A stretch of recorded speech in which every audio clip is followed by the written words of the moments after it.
함께 기도하시겠습니다.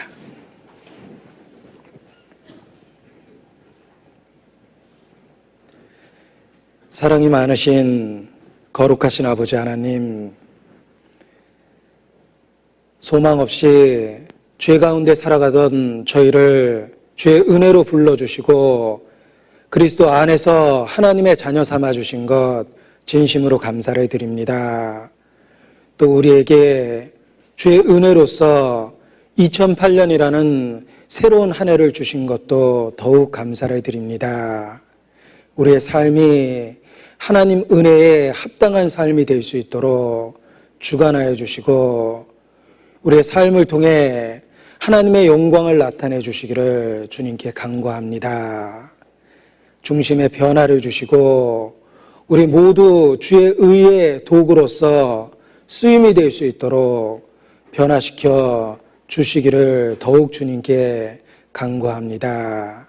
우리가 어디에 있든지 또 무엇을 하든지 누구를 만나든지 주님 앞에 귀하게 쓰여지기를 바라고 원합니다. 이뤄진 영혼들을 주께로 인도하는데 우리의 삶이 사용되고 주님께 영광이 될 수 있도록 더욱 주관하시고 인도하여 주시옵소서.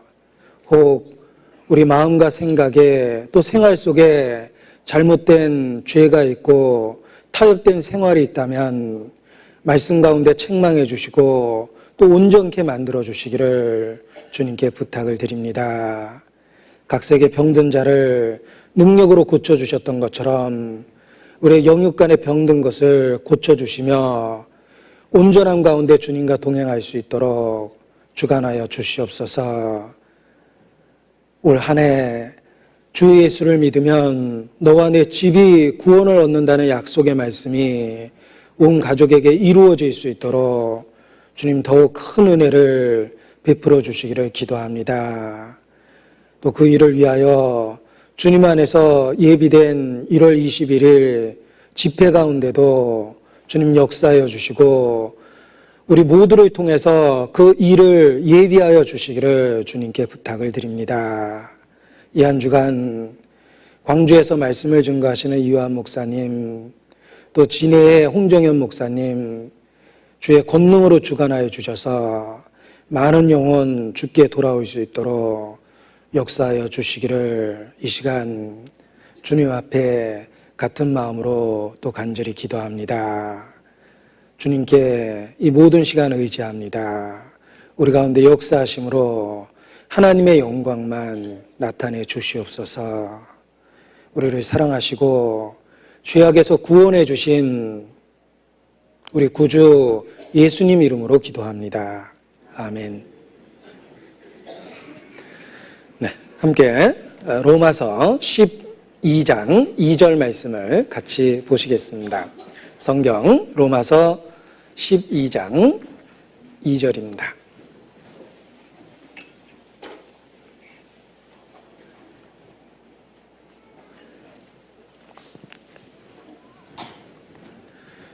로마서 12장 2절 말씀 256페이지입니다.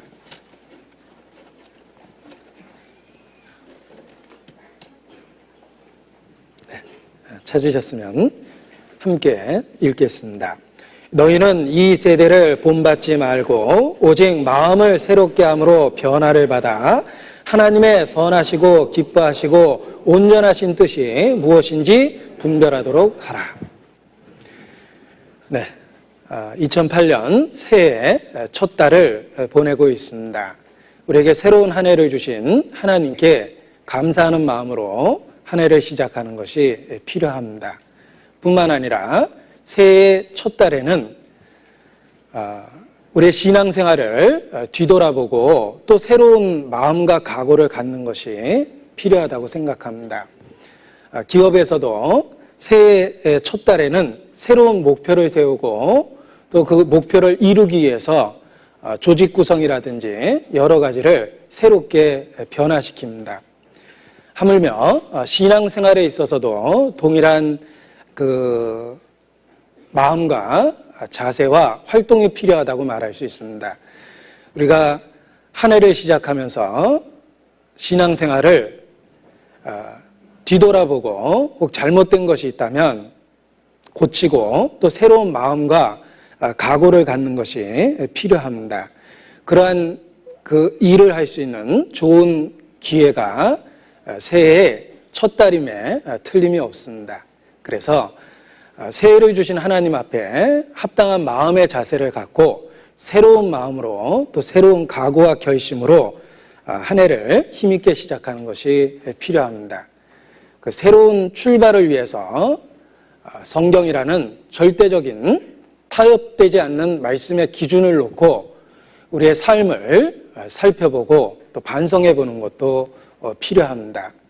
우리는 곧 하나님 앞에 서게 될 것입니다. 그때 감추었던 모든 것이 드러나고 숨겨져 있던 모든 일들이 하나님 앞에 다 알려지게 될 것입니다. 예수께서도 경고하시기를 감추인 것 중에 드러나지 않을 것이 없고 숨겨진 것 중에 알려지지 않을 것이 없다라고 말씀하셨습니다. 만물을 상관하시는 하나님의 눈앞에 벌거벗은 것처럼 나타나서 우리의 모든 삶에 대해서 그날 평가를 받게 될 것입니다. 우리가 그러한 장차오는 영원한 세계를 믿는다면 우리의 삶을 수시로 점검하고 말씀의 기준 앞에서 마음을 새롭게 하는 것이 반드시 필요합니다. 지금 읽은 말씀처럼 이 세대를 본받지 말고 마음을 새롭게 함으로 변화를 받아 하나님의 뜻이, 그 온전하신 뜻이 무엇인지 분별하는 것이 필요합니다. 자, 그런 새로운 출발을 위해서 마음을 새롭게 하고 변화를 받아야 됩니다. 그 마음을 새롭게 하기 위해서 잘못된 것이 있다면 말씀의 기준 앞에 드러내고 새로운 각오를 갖는 것이 필요합니다. 우리의 신앙생활하는 모습을 성경 말씀을 통해서 살펴볼 때 요한계시록의 7교회에게 주신 말씀 속에서 우리의 영적 상황을 살펴보고 반성해 볼 수가 있습니다. 계시록에 나타난 7교회의 모습은 모든 교회에 대한 예표라고 말할 수 있습니다. 그 중에 특별히 마지막 시대 우리에게 경고가 될 만한 그런 모습의 교회가 있습니다. 요한계시록 3장 1절에 나와 있는 바로 사대교회입니다. 같이 찾겠습니다. 요한계시록 3장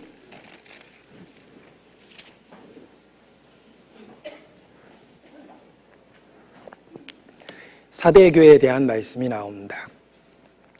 자, 이게 아시아의 7교회에게 말씀을 주셨는데 그 7교회 중에 5번째 교회가 사대교회입니다. 이 사대교회를 책망하시면서 내가 살았다는 이름은 가졌으나 죽은 자로다 이렇게 책망하고 계십니다. 그 이름과 다르게 살아가고 있는 그들의 삶의 모습, 행위에 대해서 책망하고 계십니다. 사대교회, 제가 읽기에는 이게 죽은 사자로 자꾸 읽혀서 죽었는데 그 교회라고 이렇게 생각합니다. 죽었는데 교회인데 실제로 죽은 자, 너희 행위가 죽은 것과 같다 이렇게 책망을 하고 계십니다. 그런데 그 이름은 살았다는 이름을 가졌으나 실제 그들의 행위가 죽은 것 같다 이렇게 말씀하십니다.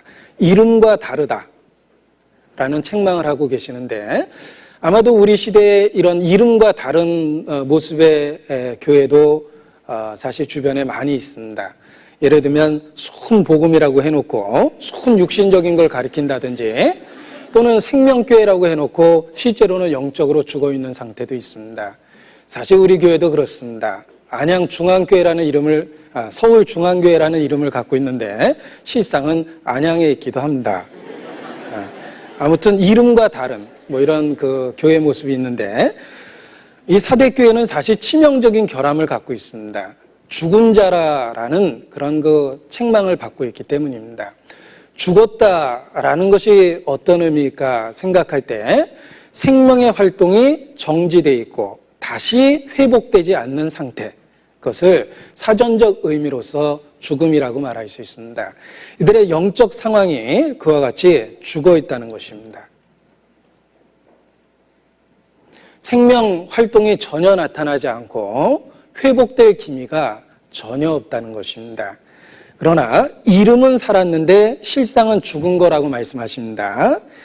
3장 그 책망하신 말씀 중에 내가 내 행위를 아노니 죽은 자로다 이렇게 되어 있고 2절에도 내 행위에 온전한 것을 찾지 못하였다 이렇게 책망하고 계십니다. 바로 실제 삶에 있어서는 거의 죽었다라고 이렇게 책망하고 계십니다. 자, 그런데 문제는 그들의 외형은 죽은 것 같지 않은 그런 그 외형을 갖고 있다는 것입니다. 바로 이름은 살았다는 이름을 갖고 있기 때문입니다. 이와 같이 혹 우리 시대의 신앙생활이 우리가 믿고 주장하는 그 내용과 달리 실제 삶은 전혀 다른 삶의 모습을 살아갈 수 있는 그런 위험이 우리에게 사실 놓여져 있습니다. 어떤 의미에서 사대교회에게 주신 말씀이 이 시대에 우리 각 사람을 책망하는 말씀이 되기도 한다 이렇게 말할 수 있습니다. 자, 우리 시대에 경제를 살리자라는 구호가 유행되고 있습니다. 많은 사람들이 공감하고 있음에도 불구하고 일부 사람들은 그 말 자체를 반발을 합니다. 경제가 언제 죽었었냐, 살리게. 경제는 잘 돌아가고 있는데 왜 살린다고 그러냐, 이렇게 비아냥거리는 사람도 있습니다. 영적으로도 그렇습니다. 하나님은 죽었다라고 선포하시는데 그들 스스로는 이름은 살았다는 이름을 가져 있기 때문에 언제 우리가 죽었느냐라고 잘못 생각할 수 있을 수도 있습니다. 바로 우리의 상태가 혹 하나님 앞에 그렇게 될 수도 있다라는 것입니다. 우리의 교리가 아니라 우리의 행위가 네 행위를 아노니 죽은 자로다 이렇게 책망하셨는데 성경적인 우리의 교리를 이야기하는 것이 아니라 우리의 실제 삶의 모습에 있어서 혹시 죽은 자와 같은 모습으로 살아가고 있는지는 아닌지 말씀을 통해 자기 자신을 살펴보는 것이 필요합니다. 말세의 징조를 이야기하시면서 경건의 모양은 있으나 경건의 능력은 부인하는 자다 이런 책망을 하셨는데 혹 모양은 갖고 있지만 실제 능력에 있어서 체험하지 못하는 그런 불행한 경우도 있다라는 겁니다. 성경은 외형을 꾸미고 그 안에 내용이 잘못되었을 때 더욱더 신랄한 그 책망의 말씀을 하고 계십니다. 디도서 1장입니다. 디도서 1장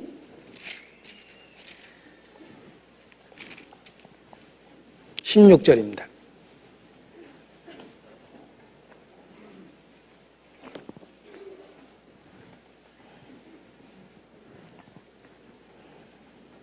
디도서 1장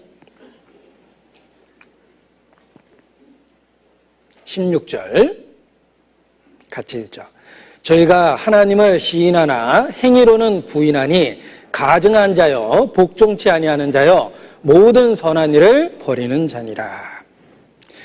자, 입술로는 하나님을 존경하되 그 마음이 내게서 멀도다라는 책망의 말씀도 있습니다. 교리적으로 외형적으로 신앙을 올바로 고백하고 있지만 실제 삶에 있어서 온전치 못할 때 더 큰 책망을 받을 수밖에 없습니다. 살았다는 이름은 있는데 실상은 죽은 자일 수도 있다는 것입니다. 교리적으로는 복음적이고 근본적인 진리를 주장하지만 실제 삶에 있어서는 내 행위에 온전한 것을 찾지 못하였노라 라고 말씀하시는 것처럼 생명 활동에 대한 아무런 증거가 없을 수도 있다는 것입니다. 생명의 증거가 무엇입니까? 나무는 열매를 보아 안다라고 말씀하셨습니다. 생명의 증거는 성령의 9가지 열매라고 말할 수 있습니다. 정말 그 속에 생명이 있다면 성령의 9가지 열매가 우리 안에 활동할 수밖에 없습니다. 사랑과 희락과 화평과 오래 참음과 자비와 양성과 충성과 온유와 절제니라는 그런 삶의 구체적 변화가 있다라는 것입니다. 그런데 아무런 생명 활동이 없는 상태에서 외적으로 살았다 하고 주장하지만 하나님 보시기에는 아무런 의미가 없는 이야기입니다. 이름은 살아있는데 실제로는 죽은 자일 가능성이 있다는 것입니다. 내 행위에 온전한 것을 찾지 못하였노라. 실제 삶에 있어서 생명 활동이 전혀 없다면 그가 입으로는 하나님을 시인하지만 행위로는 부인하는 그런 큰 죄를 짓고 있는 거다. 이렇게 말할 수 있습니다. 왜 삶의 변화가 없고 죽은 자와 비슷한 모습을 갖고 있습니까? 여러 가지 이유가 있습니다. 디모데전서 5장 6절입니다. 디모데전서 5장 6절.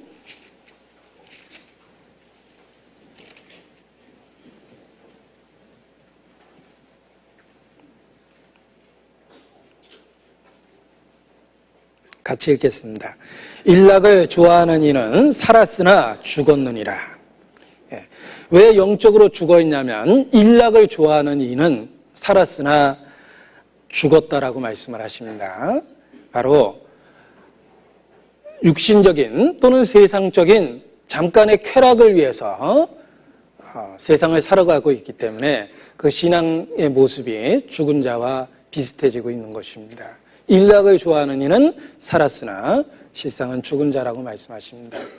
또 야고보서를 통해서 반복해서 책망하는 말씀도 기억해낼 수 있습니다. 행함 없는 믿음이 죽은 것이라 라고 말씀하십니다. 그 외적 생명에 아무런 변화가 없다면 자기 신앙을 진지하게 다시 한번 살펴보는 것이 필요합니다. 단순한 교리문답으로 자기가 살았다라고 주장한다면 이 마지막 때 사실 자기를 속이는 그런 그 큰 어리석음을 범할 수도 있는 것입니다. 그러한 죽은 자와 같은 상태에 있는 사람들에게 사대교회에게 주신 말씀이 경고가 되고 있는 겁니다. 자, 사대교회에게 주신 말씀을 다시 보겠습니다. 계시록 3장입니다.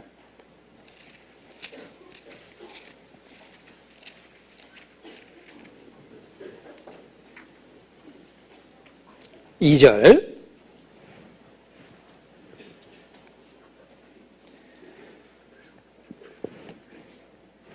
너는 일깨워 그 남은 바 죽게 된 것을 굳게 하라. 내 하나님 앞에 내 행위에 온전한 것을 찾지 못하였노니 그러므로 내가 어떻게 받았으며 어떻게 들었는지 생각하고 지키어 회개하라. 자, 너는 일깨워 회개하라 라고 말씀을 주십니다. 자, 너는 일깨워 회개하라 그랬는데 이 모습은 활력을 회복시키고 생기로 돌아오게 하는 그런 연속적인 모습이다라고 말할 수 있습니다. 일깨우고 돌이키는 겁니다. 활력이 다시 되살아나고 생기가 돌아올 수 있도록 그러한 적극적인 활동이 있어야 되는 겁니다. 이 말씀을 쉽게 이해하기 위해서 응급실의 광경을 상상해 볼 수가 있습니다. 우리가 많이 범직한 그런 모습입니다. 응급실의 광경을 상상해 보십시오. 생사의 기로에 서 있는 응급 환자가 응급실에 왔습니다. 이제 아주 희미하게 맥박이 뛰고 있습니다. 심장의 박동도 점점 약해지고 있습니다. 그러할 때 의사는 그 맥박을 되살리기 위해서, 심장의 박동을 되살리기 위해서 긴장감을 갖고 많은 조치를 하게 됩니다.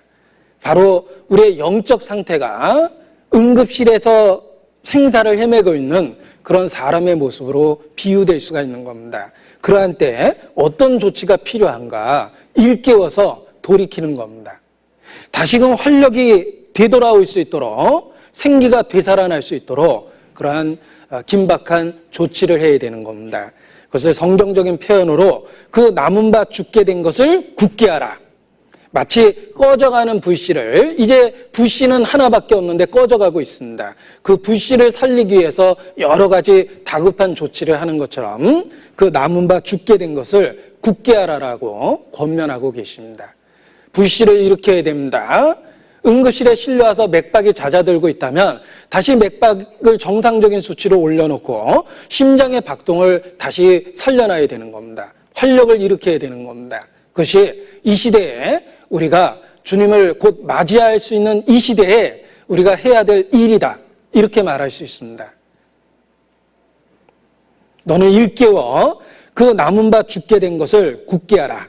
그러므로 내가 어떻게 받았으며 어떻게 들었는지 생각하고 지키어 회개하라. 이것이 우리 시대에 혹 우리에게 절대적으로 필요한 교훈일 수 있다. 이렇게 말할 수 있습니다.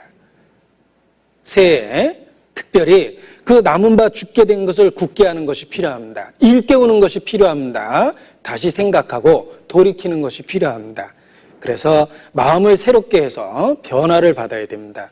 주님을 맞이할 수 있는 건강한, 영적인 건강한 상태를 회복을 해야 됩니다. 그 아내가 예비되었으니 그에게 허락하사 빛나고 깨끗한 새 마포를 입게 하셨는데 그 깨끗한 새 마포는 성도들의 옳은 행실이라 그랬습니다. 우리가 참으로 구원받았다면 구원받은 사람답게 깨끗하고 거룩한 새 마포를 준비를 해야 됩니다. 주님을 곧 만날 눈앞에 우리가 서 있기 때문입니다. 어린 양의 혼인기약이 이르렀고 그 아내가 예비되었다. 그에게 허락하사 빛나고 깨끗한 새 마포를 입게 하셨다고 그랬는데 우리 시대에 바로 정상적인 영적 활동을 회복해서 깨끗한 새 마포를 입어야 될 그런 시대다. 이렇게 교훈을 나눌 수가 있습니다. 그래서 마음을 새롭게 함으로 변화를 받아야 됩니다. 에베소서 4장 22절입니다. 에베소서 4장 22절, 24절까지 보겠습니다.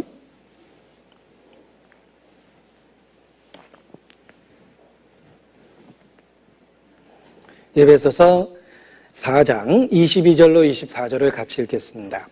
너희는 유혹의 욕심을 따라 썩어져가는 구습을 쫓는 옛사람을 벗어버리고 오직 심령으로 새롭게 되어 하나님을 따라 의와 진리의 거룩함으로 지으심을 받은 새 사람을 입으라. 자, 옛사람을 벗어버리고 새 사람을 입어야 됩니다. 그렇게 하기 위해서 방법이 중간에 제시되어 있습니다. 옛사람을 벗어버리고 새 사람을 입기 위한 방법이 심령으로 새롭게 되는 겁니다. 마음을 새롭게 하는 겁니다. 새로운 결심과 결의와 결단, 각오를 하는 것입니다. 그것이 옛사람을 벗어버리고 새 사람을 입을 수 있는 구체적인 방법입니다. 마음을 새롭게 함으로 변화를 받는 겁니다. 이사야서 52장입니다. 우리 마음을 새롭게 일깨울 수 있는 많은 권면의 말씀들이 있습니다. 이사야서 52장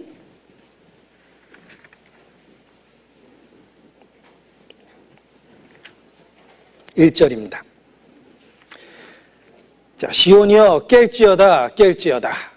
반복된 표현을 쓰고 있습니다. 우리를 일깨우기 위해서 강조하고 있는 것입니다. 깰지어다 깰지어다. 내 힘을 입을지어다. 거룩한 성 예루살렘이여 내 아름다운 옷을 입을지어다. 이제부터 할례받지 않은 자와 부정한 자가 다시는 내게로 들어옴이 없을 것임이니라. 시온이여 깰지어다 깰지어다. 내 힘을 입을지어다. 내 아름다운 옷을 입을지어다. 이것이 우리 시대에 우리 모두에게 필요한 일깨우는 교훈이라고 말할 수 있습니다. 시온이여 깰지어다 깰지어다. 11절 너희는 떠날지어다 떠날지어다. 여기도 반복해서 강조하고 있습니다. 11절을 같이 읽겠습니다. 너희는 떠날지어다 떠날지어다. 거기서 나오고 부정한 것을 만지지 말지어다. 그 가운데서 나올지어다. 여호와의 기구를 매는 자여 스스로 정결케 할지어다. 우리의 삶에 변화를 요구하고 있습니다. 깰지어다 깰지어다. 떠날지어다 떠날지어다. 이런 표현들이 바로 우리의 마음을 새롭게 하라는 그런 직접적인 명령입니다. 우리 모두에게 이 마지막 때에 필요한 교훈이라고 말할 수 있습니다. 일깨워 죽게 된 것을 굳게 하고 돌이켜 회개하는 것이 필요하고, 그리고 하나님 앞에 깨어나야 됩니다. 떠날지어다. 죄로부터 구별되는 것이 필요합니다. 이사야서 60장 1절 말씀 찾겠습니다. 이사야서 60장 1절입니다.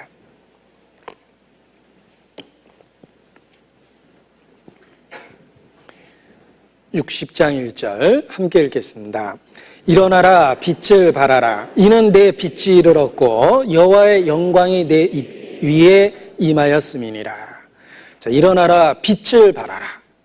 이것이 우리 모두에게 이 시대에 필요한 교훈이요, 주님의 직접적인 음성이라고 말할 수 있습니다. 너희는 깰지어다, 떠날지어다. 일어나 빛을 발하라. 생명활동을 회복하라는, 불씨를 다시 일으키라는, 열정을 되찾으라는 주님의 음성과 같습니다. 베드로후서 또 찾겠습니다. 베드로후서 1장.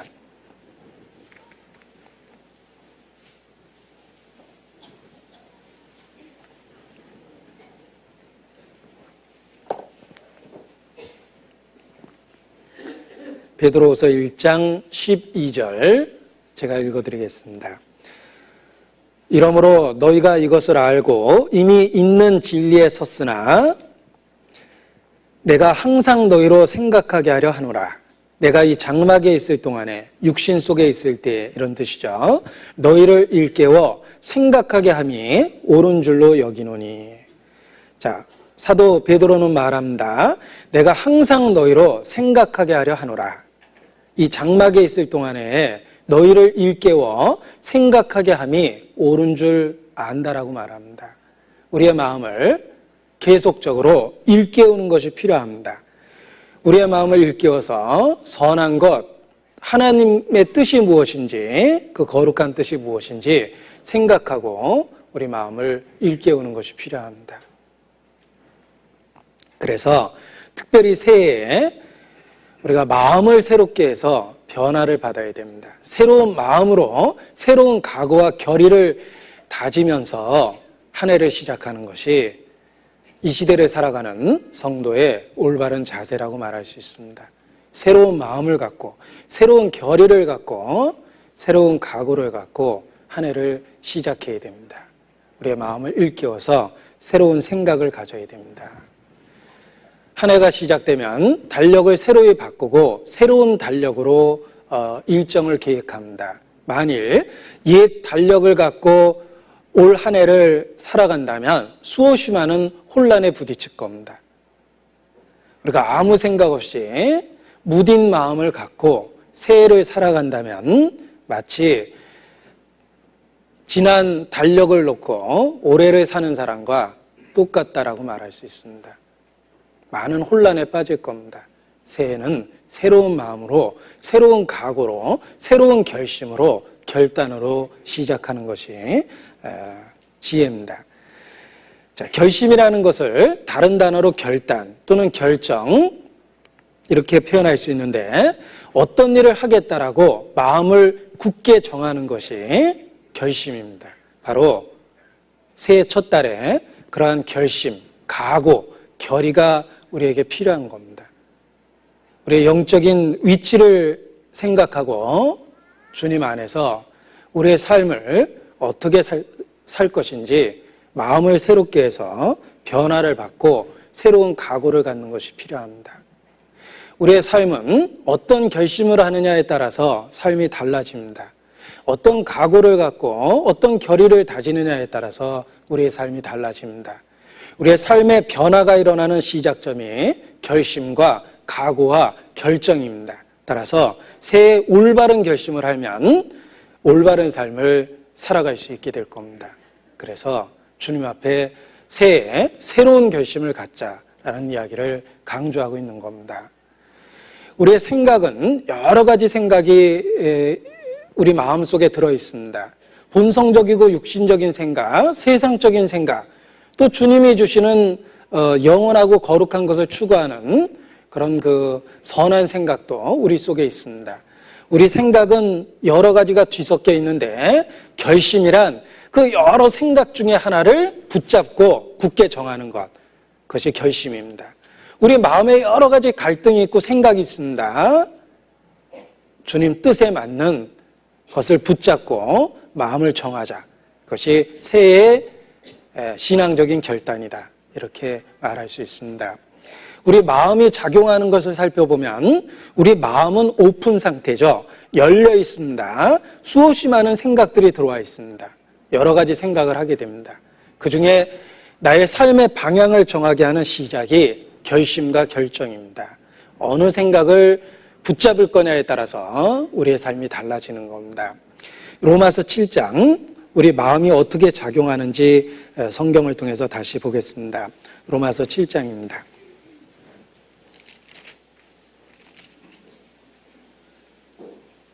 로마서 7장 21절입니다.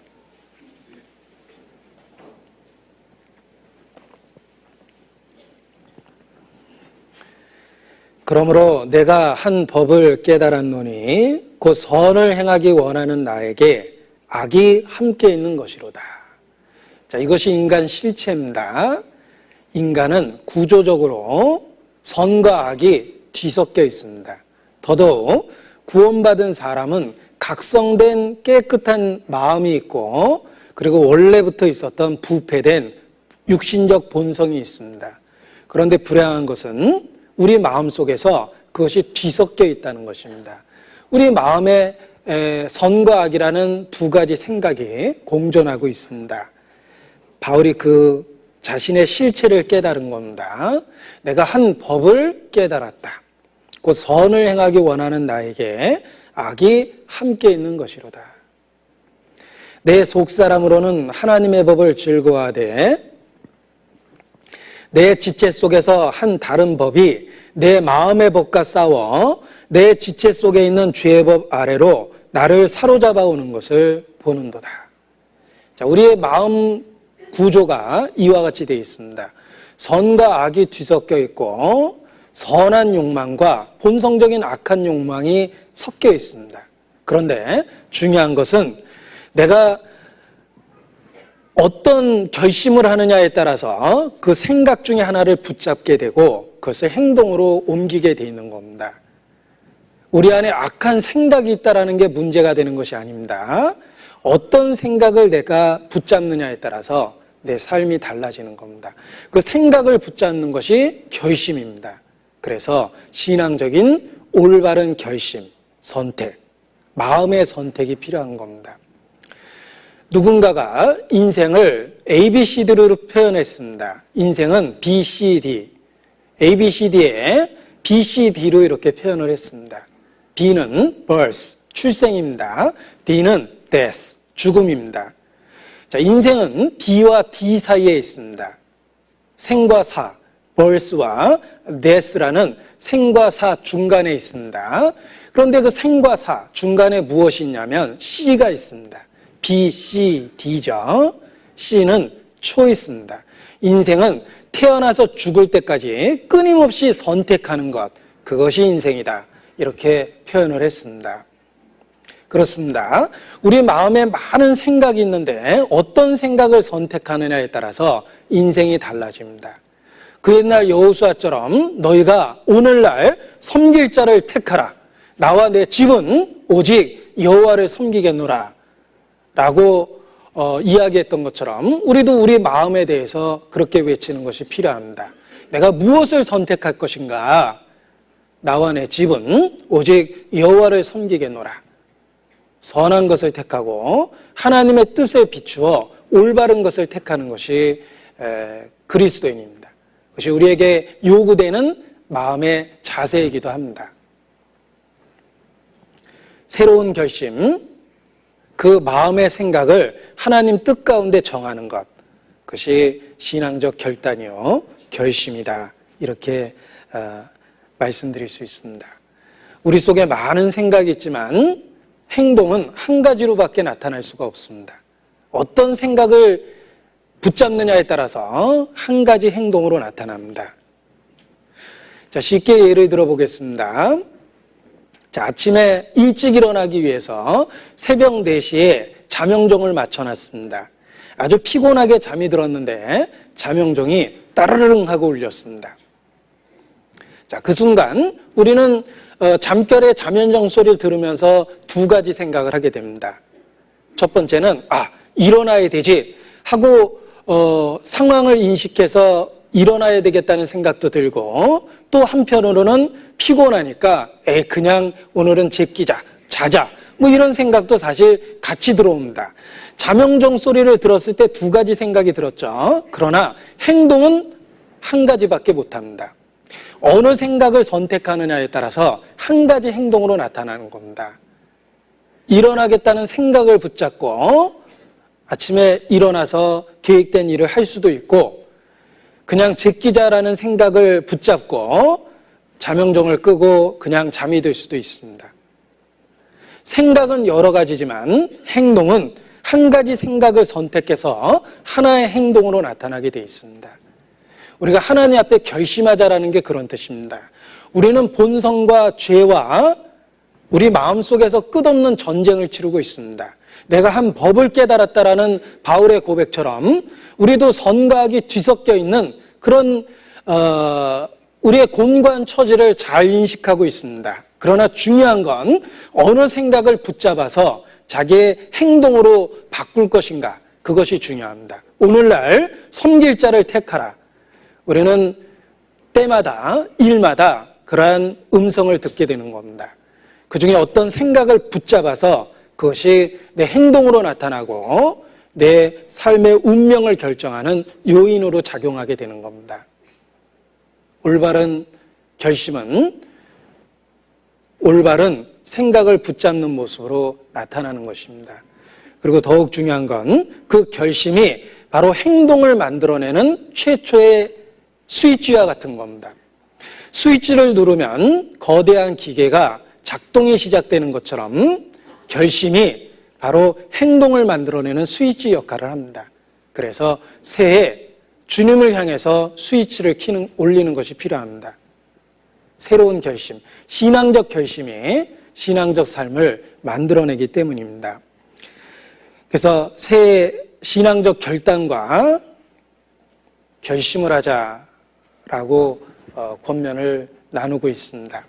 자, 그런데 사실 우리는 우리의 한계를 잘 압니다. 우리의 연약함을 우리는 경험적으로 잘 알고 있습니다. 그것은 우리가 결심해도 그것을 이룰 만한 능력이 없다라는 겁니다. 작심삼일이라는 말처럼 우리 삶 속에서 그런 일이 반복되고 있습니다. 우리는 결단하고 결심했지만 그것을 실행시키기에는 너무나 연약한 그런 상태 속에 있습니다. 자, 그러나 방법이 있습니다. 주님은 우리가 결심할 때 함께 하시고 그 결심과 결단을 성취할 수 있도록 도와주시겠다고 말씀하십니다. 우리 혼자 그 일을 이루라는 것이 아닙니다.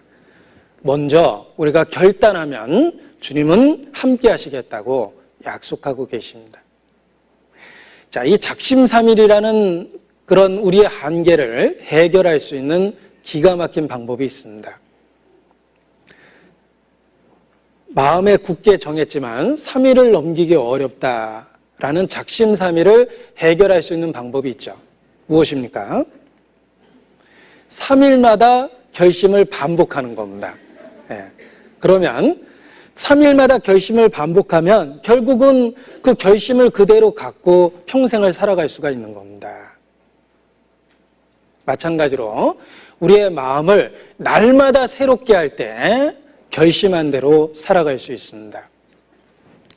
자, 우리가 컴퓨터나 또는 전자제품을 예로 들어보겠습니다. 뭐 컴퓨터나 PDA나 전자수첩이나 전화기도 마찬가지일 겁니다.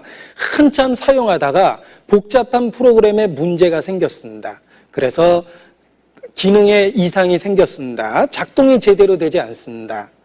그러면 해결할 수 있는 방법 중에 하나가 컴퓨터 같다면 리부팅 하는 겁니다. 다시 부팅하면 처음의 상태로 돌아가서 다시 컴퓨터 화면이 뜬다. 전화기도 사용하다가 먹통이 됐다면 제일 쉬운 방법은 리셋이죠. 처음에 출고 상태로 되돌려 버리는 겁니다. 그러면 대부분 복잡했던 얽혀져 있는 프로그램들이 정리가 됩니다.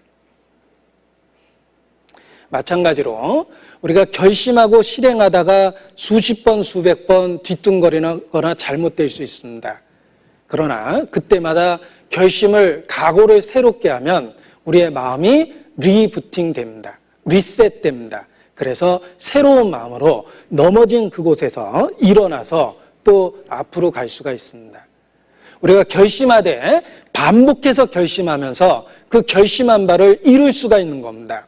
대저 의인은 7번 넘어질지라도 다시 일어난다. 그것이 하나님의 약속입니다. 우리는 하나님 앞에 의롭다함을 받았습니다. 성경에서 말하는 의인입니다. 악인은 재앙 중에 넘어지고 다시는 못 일어나지만 우리에게는 생명력이 있기 때문에 7번 넘어져도 7번 일어날 수 있습니다. 결심하고 7번 넘어졌다 하더라도 그 넘어진 자리에서 다시 일어나 새로운 결심을 하면 됩니다. 우리는 때로 죄를 반복해서 짓기 때문에 자기 자신을 더 정죄하고 절망에 빠질 수 있습니다. 그러나 그것은 성경적이 아닙니다. 우리가 70번에 7번이라도 잘못했다 하더라도 우리를 70번에 7번 이상이라도 받아주겠다고 약속하신 주님 앞에 다시 와서 다시 결의를 다지고 마음을 새롭게 하면 주님은 새롭게 출발할 수 있도록 도와줍니다. 예수께서 분명하게 말씀하셨습니다. 그가 내게 죄를 범하고 70번에 7번씩이라도 와서 내가 잘못했다 하면 받아주라고 말씀하셨습니다. 그것이 바로 주님의 마음입니다. 우리가 7번 넘어진 게 아니라 70번에 7번 넘어졌다 하더라도 다시 일어나서 마음의 새로운 결의를 다질 때 주님은 우리를 일어나서 그 결심을 이룰 수 있도록 도와주십니다. 그래서 결심하되 반복해서 하자. 그것이 그 결심을 이룰 수 있는 방법이다라고 말할 수 있는 겁니다. 자, 속담에 3살 버릇 여든까지 간다 라는 속담이 있습니다. 새해 결심 여든까지 간다. 이렇게 표현을 좀 바꿔봤습니다. 단 조건이 있습니다. 새해 결심 여든까지 가려면 주 안에서 그런 절대적 조건이 있습니다. 우리가 주 안에 그리스도 안에 있기 때문에 새해 결심을 여든까지 이끌고 갈 수 있습니다. 왜? 실패한 그곳에서 다시 일어나서 다시 마음을 새롭게 해서 똑같은 결심을 주님 앞에 고백하는 겁니다. 주님 뜻대로, 주님 말씀하시는 대로 내가 살겠습니다. 살든지 죽든지 주님 뜻대로 인도하여 주십시오. 라는 결의와 결심을 분명히 하는 겁니다. 그러면 그 넘어진 곳에서 일어나서 또 앞으로 나아갈 수 있습니다. 우리가 손발이 묶였다면 이동하기 부자연스러울 겁니다. 그러나 전혀 이동할 수 없는 건 아닙니다. 손발이 묶였다 하더라도 뒹굴어서라도 넘어져 가면서라도 이동할 수가 있습니다. 신앙적인 결심도 넘어진 그곳에서 다시 앞으로 나아갈 수 있는 힘을 만들어주기 때문에 끝없는 결단과 결심 속에서 우리의 삶을 변화시킬 수가 있는 겁니다. 학창시절에 고지가 바로 적인데 예섬할 수는 없다. 넘어지고 깨어지고라도 부둥켜 안고 가야만 하는 결의가 있다. 이런 그 시를 외웠고, 그리고 예를 들면 입시라는 그 어려운 시기를 보낼 때 그 시가 큰 도움이 되기도 했습니다. 그래서 그것을 신앙적으로 적용해 보니까 더 큰 교훈이 되었습니다. 학창시절에 외웠던 그 시를 전문을 한번 찾아봤습니다. 소개를 드려보겠습니다. 고난의 운명을 지고 역사의 능선을 타고 이 밤도 허이적거리며 가야만 하는 결의가 있다. 고지가 바로 적인데 예섬할 수는 없다. 넘어지고 깨어지고라도 한 조각 심장만 남고들랑 부둥켜 안고 가야만 하는 결례가 있다. 새는 날 피 속에 웃는 모습 다시 한번 보고 싶다. 자, 이것이 학창시절에 외웠던 그 시의 전부입니다.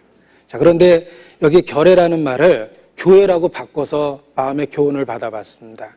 넘어지고 깨어지고라도 한 조각 심장만 남거들랑 부둥켜 안고 가야만 하는 교회가 있다. 새는 날 피 속에 웃는 모습 다시 한번 보고 싶다. 왠지 신앙적으로 적용해도 전혀 손색이 없습니다. 그래서 시편 151편에 추가할까 이렇게 생각을 했습니다. 시편은 150편까지 있기 때문에 추가할까 생각했는데 말씀에 더하면 저주를 받는다 그랬기 때문에 성경 말씀에 더할 수는 없었습니다. 아무튼 신앙적인 각오를 일깨울 수 있는 그런 좋은 내용이라고 생각합니다. 우리가 어떤 목표를 추구하기 위해서도 그런 비장한 내용의 시를 적용하기도 하는데 신앙적인 목표를 달성하기 위해서 그보다 더 큰 비장한 각오, 반복되는 각오와 결단으로 살아가는 것이 필요합니다. 자, 우리는 미약하지만 결심은 할 수 있습니다. 그런데 하나님은 그 미약한 가운데 하는 그 결심을 소중하게 여기십니다. 우리의 꿈틀거리는 몸부림을 소중하게 여기십니다. 사명감이 투철한 의사는 환자가 응급실에 처참한 모습으로 실려왔지만 맥박이 뛰고 있다면 절대로 포기하지 않습니다. 맥박이 뛰고 있는 한은 어떻게 해서든지 생명력을 불러일으키기 위해서 노력을 합니다. 주님은 더 큰 능력과 자비를 갖고 있는 의사와 같습니다. 우리의 작은 생명의 현상 앞에서도 주님은 반응하시고 그 생명을 되살리기 위해서 주님 자신이 역사하십니다. 우리의 그 작은 생명의 몸짓을 비록 약하지만 주님은 절대로 멸시하지 않습니다. 우리에게 약속해 주셨습니다. 마태복음 12장입니다. 마태복음 12장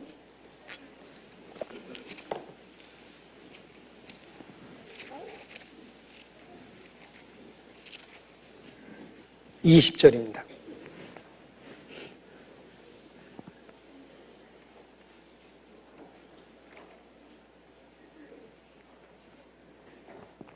마태복음 12장 20절 같이 읽겠습니다.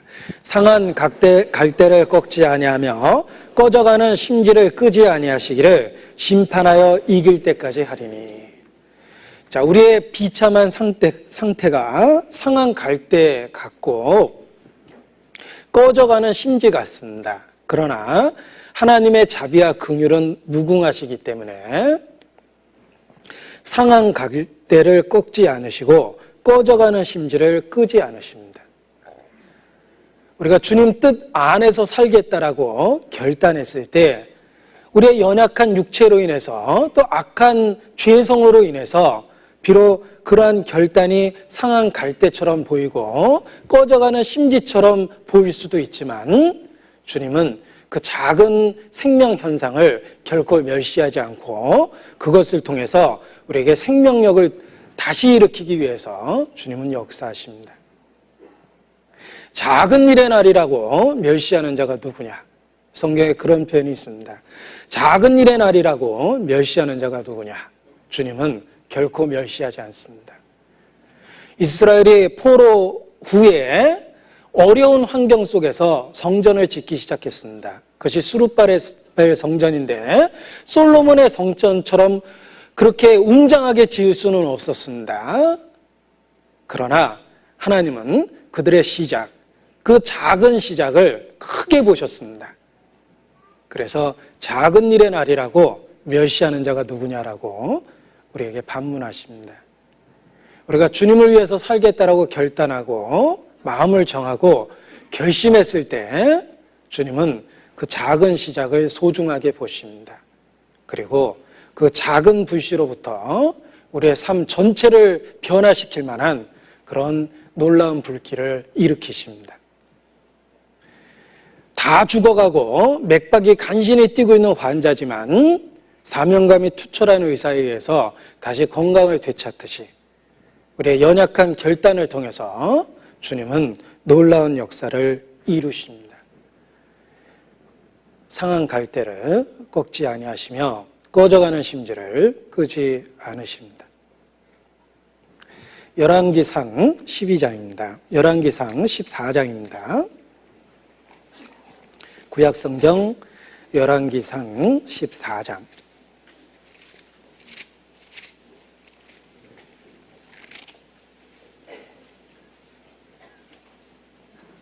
13절입니다. 12절 13절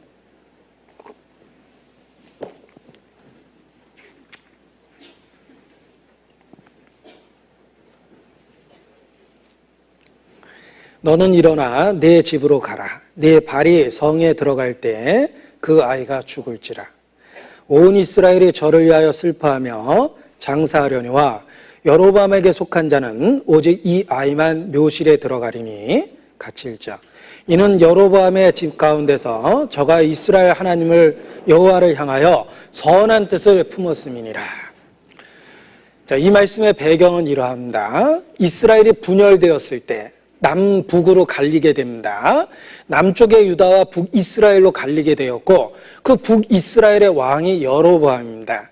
이 여로보암은 이스라엘 역사상 가장 악한 왕이며 악을 시작했던 왕입니다. 그런데 그 악인의 집안에 유일하게 하나님 앞에 올바른 사람이 있었습니다. 바로 여로보암의 아들입니다. 하나님은 그를 기억하셨고 그를 악을 보기 전에 데려가십니다. 이제 북이스라엘은 점점 타락해서 점점 더 많은 악이 그 나라에 창궐하게 됩니다. 하나님은 미리 아시고 그 아이를 데려가심으로 말미암아 죄로부터 구별하신 겁니다. 여러분, 얼핏 이 아이가 죽었기 때문에 불행하다고 읽는다면 크게 오해하신 겁니다. 이 아이는 이때 죽었기 때문에 은혜를 입은 겁니다. 왜? 그 나라의 악한 타락을 보지 않고 일찍 하나님 앞에 갈 수가 있었던 겁니다. 하나님은 그 여로보암의 타락된 집안에 유일하게 이 아이에게 은혜를 주신 겁니다. 역설적이지만 죽음이죠. 그러나 아무튼 이 아이에게 은혜를 주셨는데 그 은혜를 주신 이유가 있습니다. 그가 이스라엘 하나님 여호와를 향하여 선한 뜻을 품었습니다. 하나님은 마음의 중심을 보셨습니다. 그 여로보암의 아이, 그 아들의 마음속에 선한 뜻이 가득하다는 걸 알았습니다. 그것을 구체적으로 표현할 기회는 없었지만 하나님을 향한 선한 뜻이 있다는 걸 알았죠? 그리고 은혜를 주신 겁니다. 우리 마음에 하나님을 향한 결단과 결의만 해도 주님은 그것을 보십니다. 아십니다. 여호와를 찾는 자가 있는가 보려 하신즉 이라는 말씀처럼 지금도 그러합니다. 누가 하나님 편에 서겠는지 결심하는지 하나님은 이 시간 우리 마음을 보십니다. 우리가 새롭게 마음을 결단하자고 말씀을 드렸는데 이 시간 하나님이 우리의 마음을 잘 아십니다. 누가 그 권면과 같이 새로운 결의를 하고 있는지 아니면 아무 생각 없이 무변화로 앉아 있는지 하나님은 아십니다. 그 마음에 품은 선한 뜻을 아십니다. 그리고 선한 뜻을 품었을 때 하나님은 그 합당한 은혜로서 갚아주십니다. 지금도 그러합니다. 우리가 하나님 뜻대로 살겠다라고 결의하고 결심하면 주님은 그것을 살펴 확인하시고 그 뜻대로 살 수 있도록 도와주십니다. 베드로는 연약했습니다. 내가 주와 함께 죽을지언정 결코 주를 부인하지 않겠나이다. 그의 결의와 결단이었지만 베드로는 그것을 스스로 지키기에는 너무나 연약했습니다. 그래서 예수님을 3번이나 부인했지만 하나님은 그의 결단을 결코 저버리지 않으셨습니다. 베드로는 마침내 결과적으로 자기가 고백했던 것처럼 주님을 위해서 기꺼이 죽을 수 있는 순교의 기회를 가졌습니다. 하나님은 비록 베드로가 연약해서 실패할 거라는 건 아셨지만 그의 결심과 결단을 소중하게 보시고 그것을 이룰 수 있도록 역사하신 겁니다. 우리가 정말 주님 안에서 살겠다고 결심하면 사실 우리가 넘어지고 깨어질 거라는 거 주님 잘 아십니다. 우리가 혹 면전에서 3번이나 예수님을 부인한 베드로처럼 우리가 처절하게 실패할 거라는 거 아십니다. 그러나 그 작은 시작을 주님은 보시고 그것이 실제로 이루어질 수 있도록 주님은 도와주시고 역사하십니다. 중요한 건 우리가 결단하는 겁니다. 결심하는 겁니다. 내가 주님 안에서 살겠다라고 결심을 하는 겁니다. 그러면 주님은 그 결심으로부터 시작하여 놀라운 역사를 이루십니다.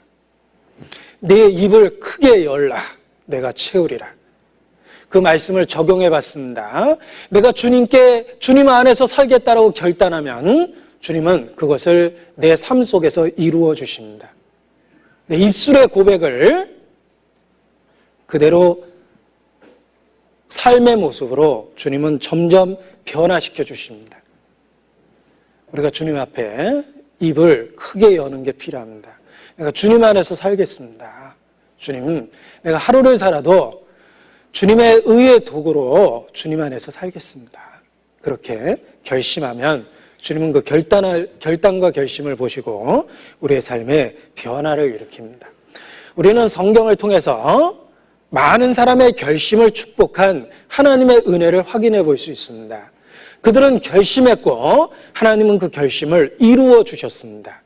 그 수없이 많은 사례들을 몇 가지 성경을 통해서 확인하고자 합니다. 결심했고 하나님이 이루어 주신 구체적 사례들, 하나님께서 축복으로 이끈 그 결심들을 몇 가지 살펴보도록 하겠습니다. 첫 번째는 룻입니다. 룻기 1장입니다. 룻기 1장 18절입니다.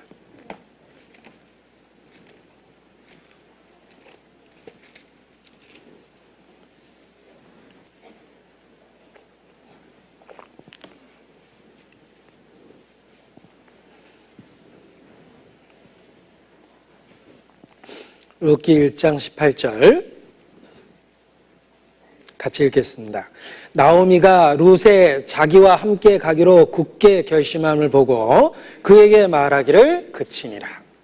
자, 룻은 결심했습니다. 굳게 결심했습니다. 자신의 미래는 지극히 불확실했지만 그 불확실한 미래를 넘어서 시어머니에 대한 사랑으로 시어머니와 함께 하겠다고 그는 굳게 결심했습니다. 그리고 시어머니의 하나님, 자기는 저주받은 모압 족속이지만 그 하나님의 선택된 백성 이스라엘과 함께하기로 결의한 겁니다.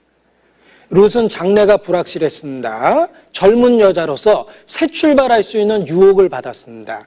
실제로 그 동서였던 오르바는 처음에는 시어머니를 함께 쫓다가 시어머니가 그냥 가라, 너희들에게 미래가 없다라고 이야기했을 때 오르바는 못 이기는 척하고 그냥 갔죠. 처음에는 오르바라는 그 며느리와 룻 동서가 아닙니다. 둘 다 시어머니를 쫓았지만 시어머니인 나오미가 너희 족속에게 돌아가라 하니까 오르바는 돌아갔습니다. 그럼에도 불구하고 룻은 처음의 결심을 굳게 다시 마음에 분명하게 했습니다. 내가 시어머니와 함께 가겠다라고 그는 분명하게 결의합니다. 그의 결심이 16절부터 잘 나타납니다. 나를 돌아가라 강권하지 마옵소서.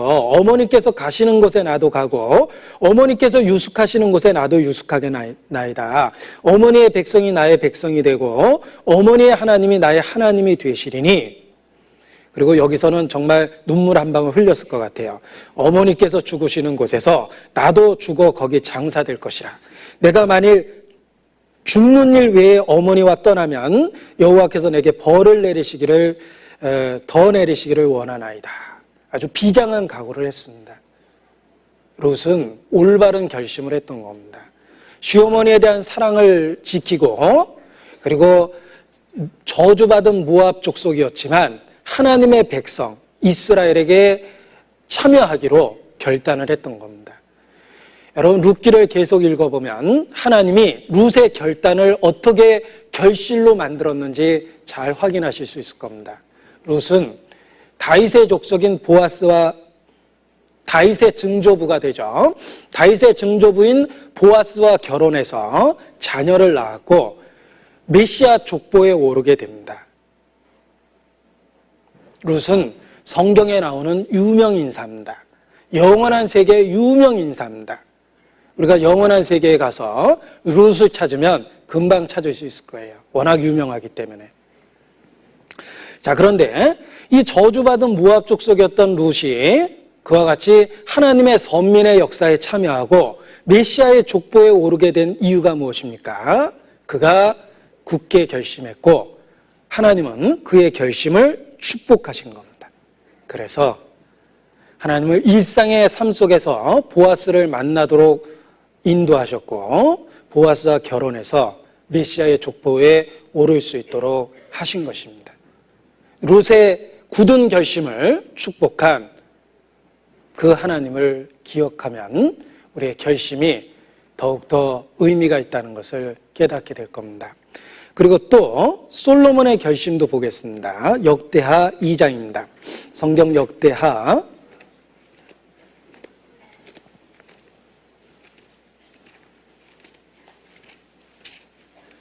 2장 1절입니다.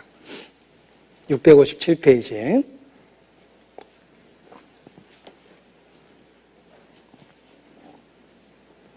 역대하 2장 1절 같이 읽죠. 솔로몬이 여호와의 이름을 위하여 전을 건축하고 자기 권영을 위하여 궁궐 건축하기를 결심하니라. 자, 솔로몬은 굳게 결심했습니다. 자기 세대에 여호와의 이름을 위하여 전을 건축하겠다고 결심했고 그는 마침내 성전 완공이라는 역사를 이루어냅니다. 그래서 첫 번째 성전은 솔로몬의 성전으로 알려져 있습니다. 자, 솔로몬은 성전을 짓기로 결심했고 하나님은 성전을 지을 수 있도록 그에게 지혜를 주시고 권력을 주시고 환경을 만들어 주셨습니다. 그리고 성전을 지을 수 있는 수없이 많은 협력자들을 주셨습니다.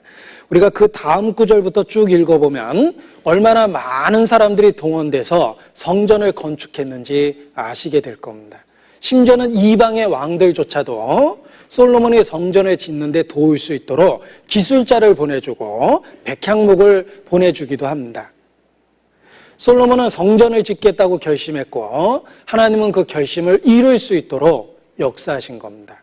그래서 솔로몬이 성전을 지을 수 있는 권력과 지혜와 환경과 수없이 많은 기술자와 동력자들을 보내셨습니다. 그 결심을 축복하신 겁니다. 우리가 교회당을 성전이라고 이야기할 수는 없습니다. 성전은 희생제사가 치러지는 곳입니다. 교회당은 오히려 유대인의 회당에 비유할 수 있는데 아무튼 우리가 평생에 교회당을 짓는데 우리의 삶을 헌신을 하고 내가 정말 여기 있는 동안에 자유롭게 복음을 전할 수 있는 교회당을 짓겠다라고 마음에 결심하면 하나님은 틀림없이 그 결심을 이룰 수 있는 환경과 상황을 베풀어 주실 겁니다. 솔로몬에게도 그 놀라운 역사를 이룰 수 있도록 하나님이 역사하신 것처럼 우리 시대에도 그러하다 이렇게 말할 수 있습니다. 자, 또 결심을 축복한 사례를 보겠습니다. 에스더입니다. 구약성경 에스더. 에스라, 느헤미야, 에스더입니다. 에스더 4장 16절입니다.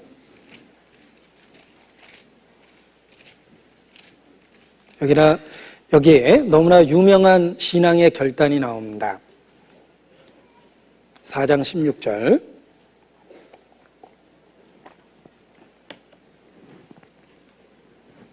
같이 읽죠. 당신은 가서 수산에 있는 유다인을 다 모으고 나를 위하여 금식하되 밤낮 3일을 먹지도 말고 마시지도 마소서. 나도 나의 시녀로 더불어 이렇게 금식한 후에 규례를 어기고 왕에게 나아가리니 죽으면 죽으리이다. 자, 여기 너무나 유명한 신앙의 결단이 있습니다. 에스더는 죽으면 죽으리이다. 자기의 목숨을 걸고 이스라엘 백성을 위기 가운데서 건진 겁니다.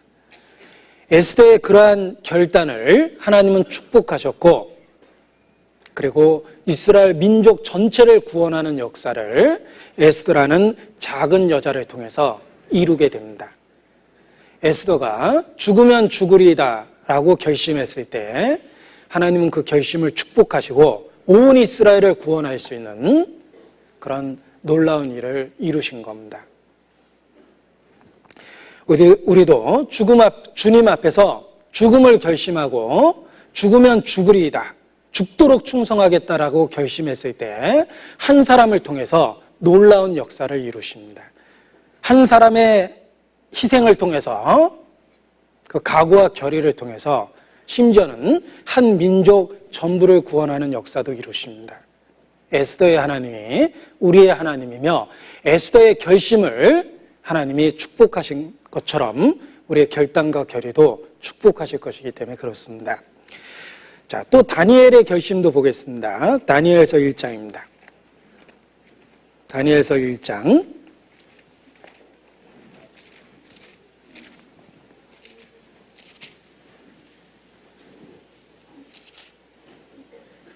8절입니다.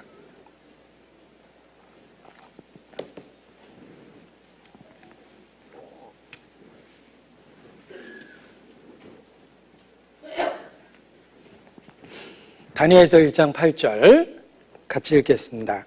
다니엘은 뜻을 정하여 왕의 진미와 그의 마시는 포도주로 자기를 더럽히지 아니하리라 하고 자기를 더럽히지 않게 하기를 환관장에게 구하니.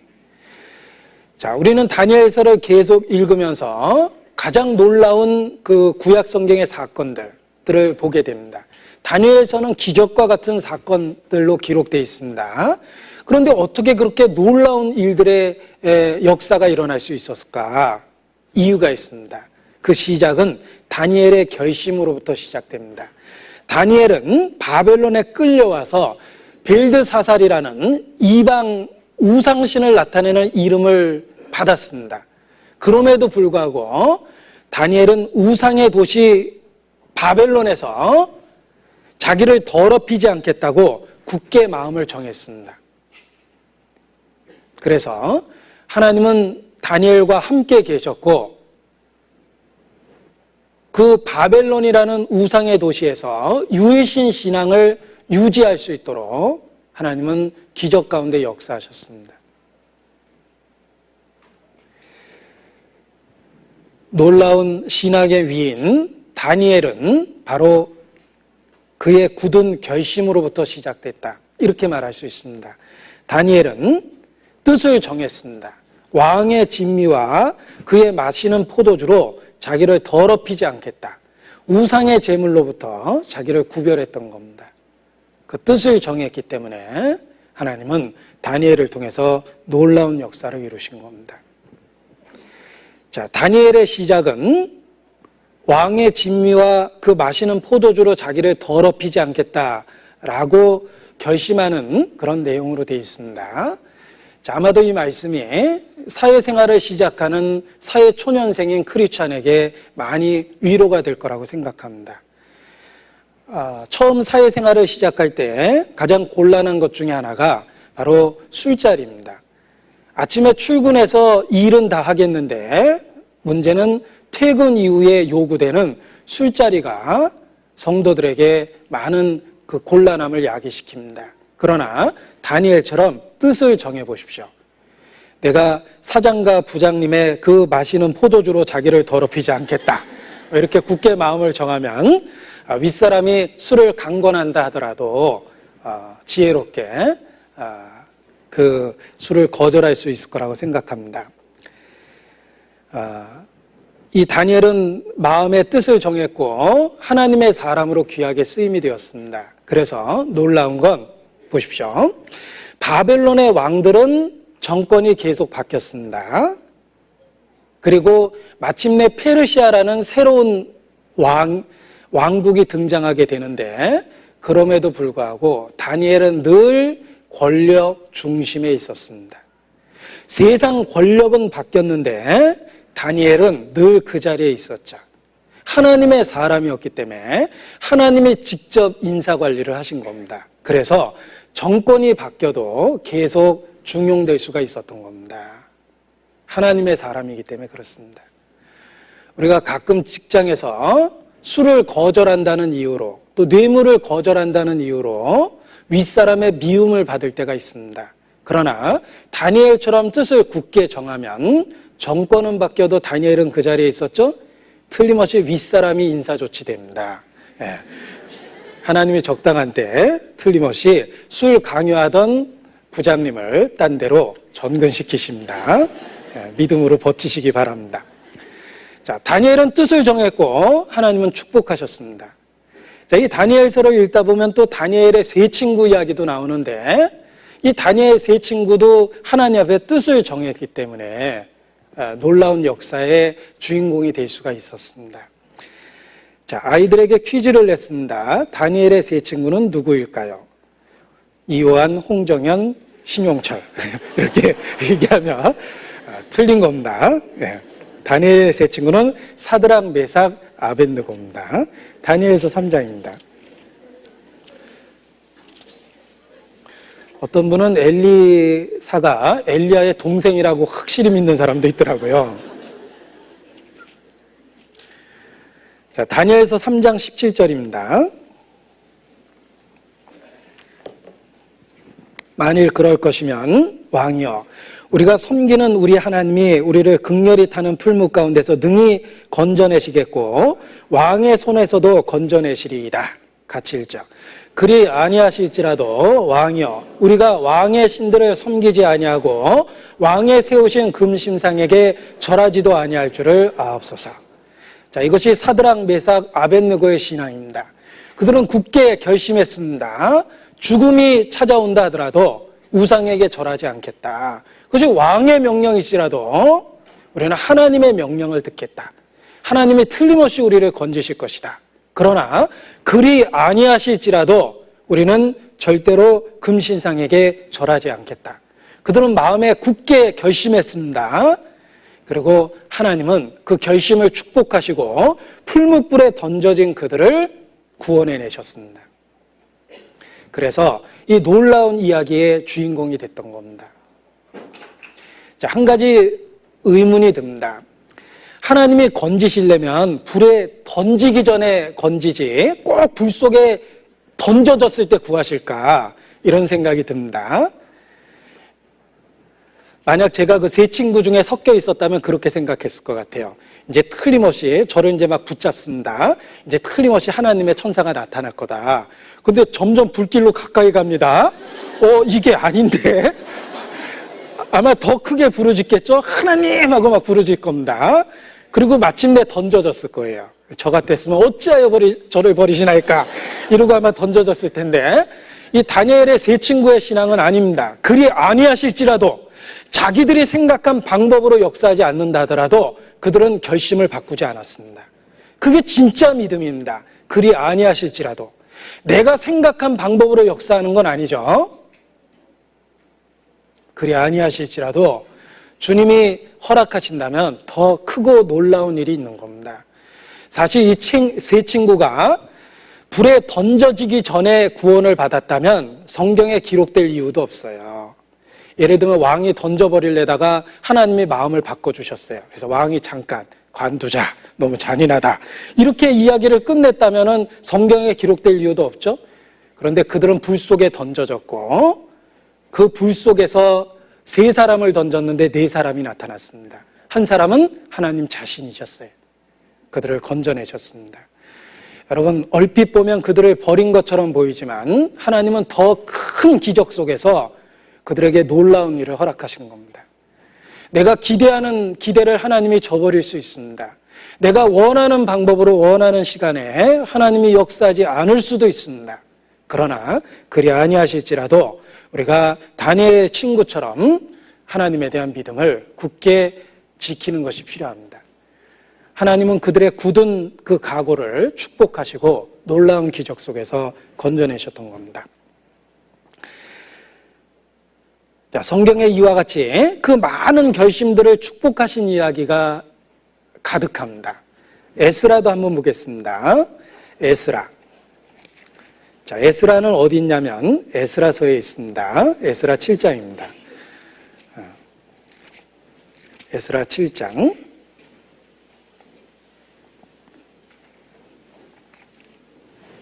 10절입니다.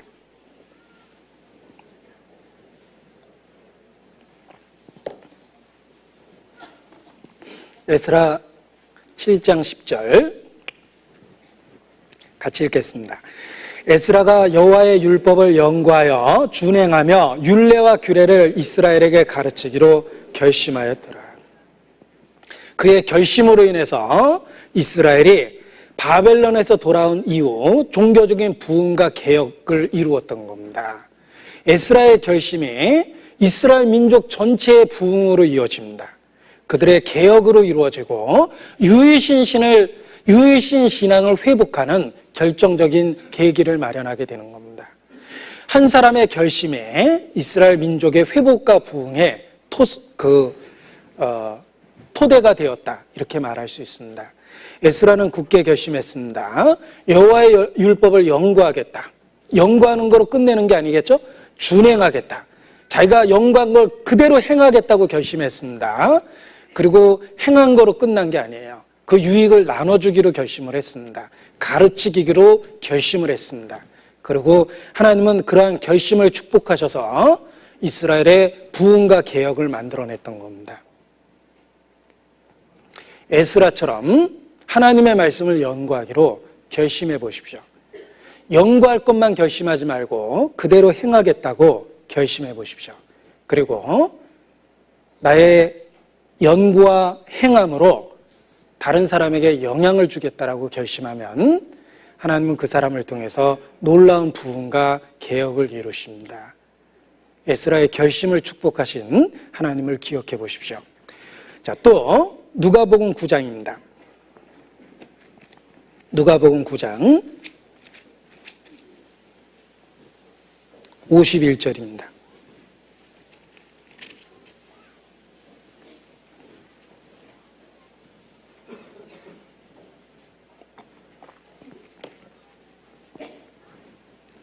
누가복음 9장 51절 같이 읽죠.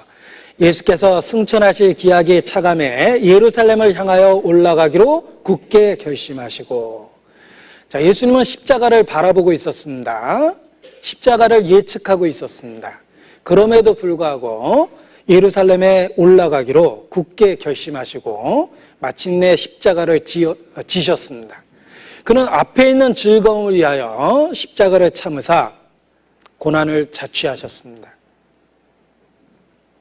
예수님의 굳은 결심, 그 십자가에 대한 굳은 결심이 부활의 아침으로 이어졌던 겁니다.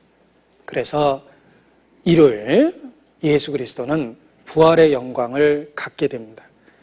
우리도 주님의 십자가를 굳게 지겠다고 결심하면 틀림없이 하나님이 부활의 영광에 참여할 수 있도록 역사하십니다. 사도행전 21장입니다. 사도행전 21장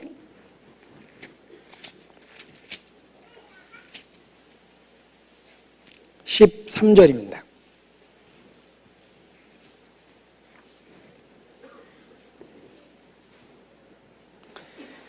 사도행전 21장 13절 같이 읽죠. 바울이 대답하되 너희가 어찌하여 울어 내 마음을 상하게 하느냐. 나는 주 예수의 이름을 위하여 결박받을 뿐 아니라 예루살렘에서 죽을 것도 각오하였노라 하니. 자, 바울이 대적자, 회방자, 핍박자에서 사도와 반포자와 교사로 변화되었고 초대교회의 놀라운 일꾼이 되었습니다. 그 이유 중에 하나가 그가 죽음도 각오했기 때문입니다. 은혜의 복음을 증가하는 일을 마치려 하면은 나의 목숨을 조금도 귀한 것으로 여기지 아니하겠다라고 바울은 굳게 결심했습니다. 심지어는 예루살렘에서 죽을 것도 각오하였다. 그것이 바울의 각오와 결심과 마음이었기 때문에 하나님은 그를 통해서 놀라운 일을 초대교회에 이루실 수가 있었던 겁니다. 그의 결심을 축복하시고 그 결심대로 살아갈 수 있도록 주님은 역사하신 겁니다. 자, 바울의 결심 중에 또 하나 보겠습니다. 고린도 전서 2장입니다. 제가 좋아하는 말씀 중에 하나입니다. 고린도 전서 2장 2절입니다.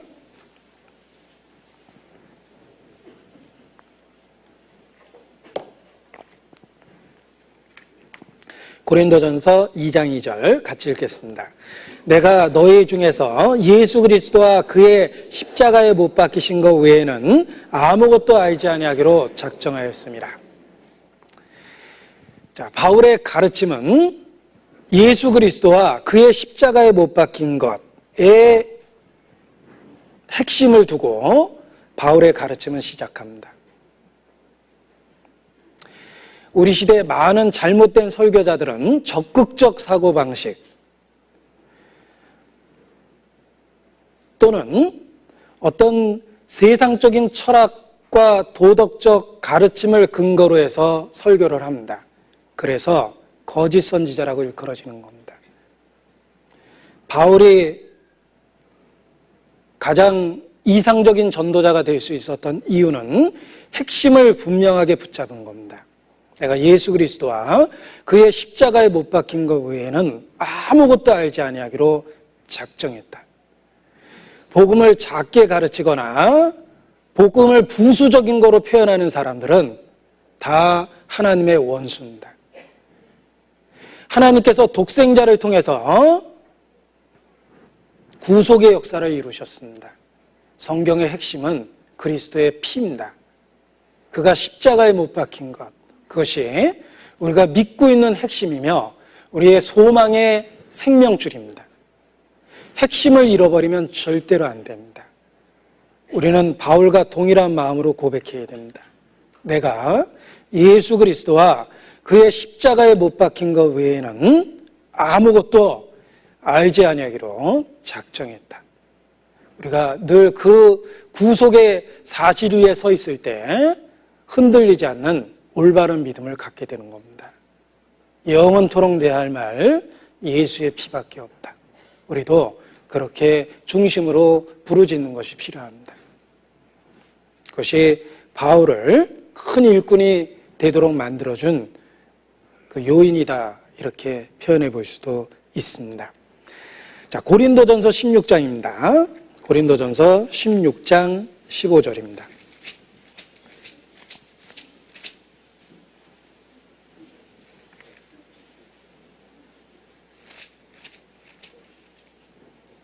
같이 읽죠. 형제들아, 스데바나의 집은 곧 아가의 첫 열매여 또 성도 섬기기로 작정한 줄을 너희가 아는지라 내가 너희를 권하노니. 자, 이 아가야라는 지역에 고린도가 있었던 겁니다. 안양시 인도권이죠. 마찬가지로 아가야의 고린도입니다. 이제 주소가 그렇게 되는 거죠. 그런데 너희가 아는지라라고 얘기할 만큼 이 스데바나의 집이 참 유명했습니다. 왜 유명했냐면 일단 아가야의 첫 열매예요. 그 지역에 처음 구원받은 그 사람이 아니라 가정이죠. 스데바나의 집이죠. 예, 축복받은 가정입니다. 그 지역에 처음 구원받은 가정입니다. 그런데 더 널리 알려지게 된 이유가 있습니다. 그들은 성도 섬기기로 작정했기 때문입니다. 아마도 이 지역을 여행하던 많은 순회 전도자들은 어느 곳에 머무를까 고민했을 때 첫 번째로 스데바나의 집을 떠올렸을 겁니다. 왜냐하면 널리 알려진 사실이거든요. 아가야에 고린도에 가거든 스데바나의 집에 가면 된다. 거기에 가면 언제든지 환영받을 수가 있다. 왜냐하면 그는 성도 섬기기로 작정했기 때문이다. 이렇게 알려졌습니다. 자, 우리의 가정은 어떻습니까? 그 집에 가면 눈치 받아. 그 집에는 8시 이후에는 안 된대. 혹시 그렇게 소문나 있지는 않습니까? 그 집에는 어느 때 가든지 다 환영받아 라고 알려져 있는 것이 필요합니다. 스데바나의 집이 그러했습니다. 스데바나의 집은 성도 섬기기로 작정했습니다. 마찬가지입니다. 우리의 가정이 성도 섬기기로 작정했다라고 알려지고 소문나는 것이 필요합니다. 그래서 문턱을 낮추고 많은 사람들이 오고 갈 수 있을 때 하나님이 더욱더 귀한 역사를 이루실 수가 있습니다. 자, 지금까지 성경에 하나님께서 결심하고 작정한 것을 얼마나 큰 축복으로 바꿔놓으셨는지를 살펴보았습니다. 우리가 해야 될 첫 번째는 결심입니다. 결단입니다. 올바른 결심과 결단을 하면 하나님께서 그 결심대로 살 수 있도록 역사하십니다. 새해 분명하게 결단해 보십시오. 더 가치 있는 일에 내 인생을 투자하겠다. 영원한 것에 내 삶을 투자하겠다. 내가 결코 죽을지언정 주님의 이름을 더럽히고 성도들에게 슬픔을 안기고 가족들에게 슬픔을 안길 만한 그런 죄는 절대로 짓지 않겠다. 내가 성도답게 그리스도인답게 이 시대에 주님 뜻 가운데 살겠다. 내가 물질보다는 영혼을 중요하게 여기고 현세보다는 영원한 것을 추구하고 나 자신의 유익보다는 다른 사람의 유익을 위해서 손해보는 인생을 살겠다. 성경적인 결단과 결심을 해보십시오. 하나님이 틀림없이 그 결단과 결심을 축복하십니다. 우리의 결단하는 그날 하나님은 그것을 보시고 틀림없이 역사하십니다. 다니엘이 하나님 앞에 기도하겠다고 작정했을 때 하나님은 놀라운 일을 이루셨습니다. 다니엘서 10장입니다. 다니엘서 10장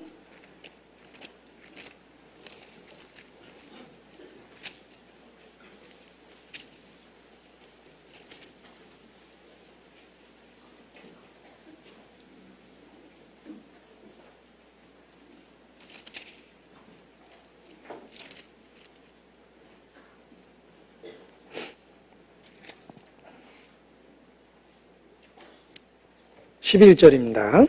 12절입니다. 그가 내게 이르되 다니엘아 두려워하지 말라. 내가 깨달으려 하여 내 하나님 앞에 스스로 겸비케 하기로 결심하던 첫날부터 내 말이 들으신 바 되었으므로 내가 내 말로 인하여 왔느니라. 다니엘아 두려워 말라. 내가 내 하나님 앞에 스스로 겸비케 하기로 결심하던 첫날부터 내 말이 들으신 바 되었으므로 내가 내 말로 인하여 왔느니라. 우리가 결심하던 그 처음의 첫 날부터 하나님은 역사하십니다. 내가 결심하던 그 첫날부터 내 말이 들으신 바 되었다. 그 말로 인하여 내가 왔다라고 천사는 말합니다. 그렇습니다. 지금도 그렇습니다. 우리가 주님 안에서 살겠다고, 주님 뜻 가운데 살겠다고 결단하고 결심하면 그 결심하던 그때부터 우리의 말이 들으신 바 되고 주님은 그 일을 이룰 수 있도록 역사하기 시작합니다. 새해 첫 달을 살아가면서 주님 앞에 새로운 결심을 해보십시오. 내가 살든지 죽든지 주님 안에서 살겠습니다. 주님, 내 삶을 통해서 주님의 뜻과 계획을 이루어 주소서. 내가 올 한 해, 아니 주님 안에서 나머지 삶을 주님의 이름을 위하여 비록 육신적으로 손해본다 하더라도 내가 주님의 이름을 위하여 손해보는 삶을 살겠습니다. 그렇게 마음에 결단하고 결심하면 틀림없이 주님이 그것을 이루시는 놀라운 역사를 체험하는 한 해가 될 것입니다. 기도하시겠습니다. 아버지 하나님, 우리의 마음을 새롭게 해주시고 새로운 결단과 결심을 할 수 있도록 더욱 일깨워 주시기를 주님께 기도합니다. 이 마지막 때 우리 모두 주님 뜻 가운데 살겠다는 결단 속에서 한 해를 시작하고 그 결심을 반복하며 주님의 뜻을 이루며 살 수 있도록 도와주시기를 부탁을 드립니다. 곧 주님 앞에 섰을 때 결코 책망받을 일 없이 설 수 있도록 주님 다스려 주시고 우리를 통해 하나님의 영광을 나타내 주시옵소서. 혹 우리가 교리로만 말로만 복음을 가르치지 아니하고 우리의 생활로서 변화된 삶으로서 주님을 증거할 수 있도록 주관하여 주시기를 주님께 부탁을 드립니다. 온전히 우리의 삶을 주님께 의지합니다. 저희를 사랑하시는 우리 구주 예수님의 이름으로 기도합니다. 아멘. 네, 찬송 하시겠습니다. 은혜 찬송 152장입니다. 은혜 찬송 152장입니다.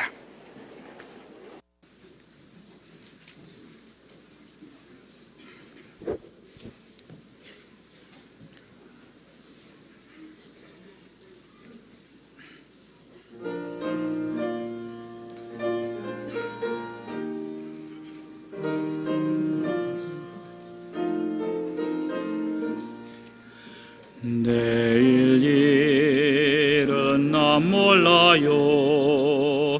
하루하루 살아요. 불행이나 여행함도 내 뜻대로 못해요. 험한 이 길 가고 가도 끝은 없고 권해요. 주님 예수 팔레미사 내 손 잡아주소서. 내일 일은 난 몰라요. 장래일도 몰라요. 아버지여 날 붙드사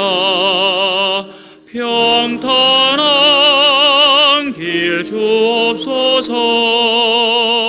좁은 이 길 진리의 길 주님 가신 그의 길 힘이 들고 어려워도 찬송하며 갑니다. 성령이여 금성을 항상 들려줍소서. 내 마음은 정했어요. 변치 말게 합소서. 내일 일은 난 몰라요. 장래일도 몰라요.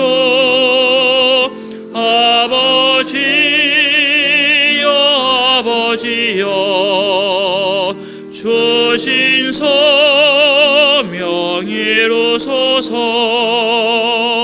만왕의 왕 예수께서 이 세상에 오셔서 만 백성을 구속하니 참 구주가 되시네.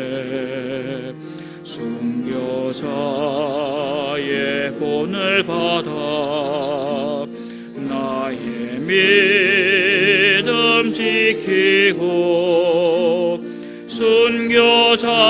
순교자의 신앙 따라 이 복음을 전하세.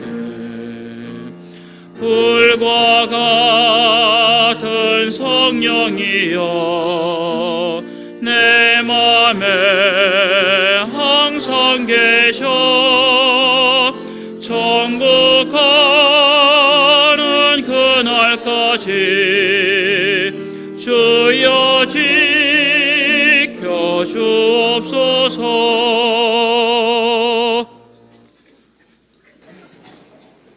네, 광고 말씀 없습니다. 네, 마치겠습니다. 안녕히 돌아가시기 바랍니다.